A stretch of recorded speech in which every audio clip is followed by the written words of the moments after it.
Presenting to Win, a presentation by Veronica Passalacqua. The author Jerry Weissman is a world-renowned corporate presentation coach, and his personal presentation business is named Power Presentations Limited, based in Foster City, California. He has a list of high-level executive clients and has assisted approximately 500 firms with their successful business presentations. Weissman provided many different suggestions about developing a successful presentation and provided past success stories as examples. The importance of the WIFI. Weissman opens the WIFI chapter by stating the key building block for audience advocacy and a way to focus on benefits rather than features is to constantly ask the key question, what's in it for you? He took the old terminology of what's in it for me and changed the focus to the audience, as they are the ones that must be engaged and move to point B, and it is up to the presenter to convince them to make that move. To do so, you have to persuade your audience why it's in their best interest to join your company, invest in your new product, or to purchase your service. Another point is there are 6 key phrases that, when addressed, provides the presenter the connection required that benefits the audience. Weissman lists the 6 phrases that are WIFI triggers, such as 1. This is important to you because you have to tell people why they are in the audience and why the presentation is important to them. 2. What does this mean to you? When presenting, provide what the audience will take away from the presentation. Why am I telling you this is number 3. The presenter explains why it is important enough to include it in the presentation. 4. Who cares?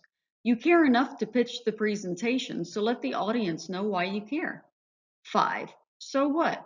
Provide a deep explanation so the understanding is received. 6. And here's where the WIFI is introduced. Use these to remind yourself to include every WIFI, as you may only have one chance to move to point B. So, to know your audience, one must do some homework. Who are the ones who will be in attendance? What are their positions at their companies? What do they know about you and your company, and what do they need to know? When presenting, Weissman reminds us of one of the 5 cardinal sins, and that is being too technical. If you're too technical, will your audience understand technical jargon, or will they be offended if you talk beneath them and not refer to technical jargon? If you omit technical jargon, will the audience believe that you actually know what you're trying to present?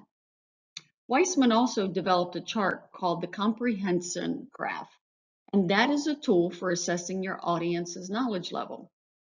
The graph starts at 0, which shows no knowledge of the presentation topic, and moves up to 10, which is an expert or presenter's knowledge. This comes in handy after you've done your homework and helps assess how to put the presentation together based on the knowledge level of most of your audience.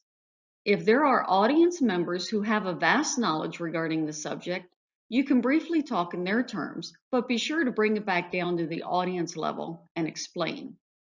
The WIFI comes into play here as well as another one of the 5 cardinal sins, and that is if the benefit is not made clear. You have to put yourself in the audience's place and ask what the ultimate goal is of the audience. The ultimate goal of the audience is to be sold on your product or to be persuaded and to invest in you. Otherwise, why would they be there? And it is your place to follow through. When preparing your presentation, you not only have to know your audience and know them well, but you also need to understand external sources. What's going on in the economy? Will tariffs hurt your bottom line if your company is international? Well, you need to show how your company operates without further harming the atmosphere. Be sure you can cover external items and counterpoints to potential negatives. So now that you know your audience, what are some methods of capturing your audience? Weissman provides 7 opening strategies to help grab your audience's attention, and I would recommend you research and understand each one, as each one has pros and cons and should be used with care and with the correct audience. Again, you must know your audience. The 7 opening strategies are question, factoid, retrospective and prospective, anecdote, quotation, aphorism, and analogy.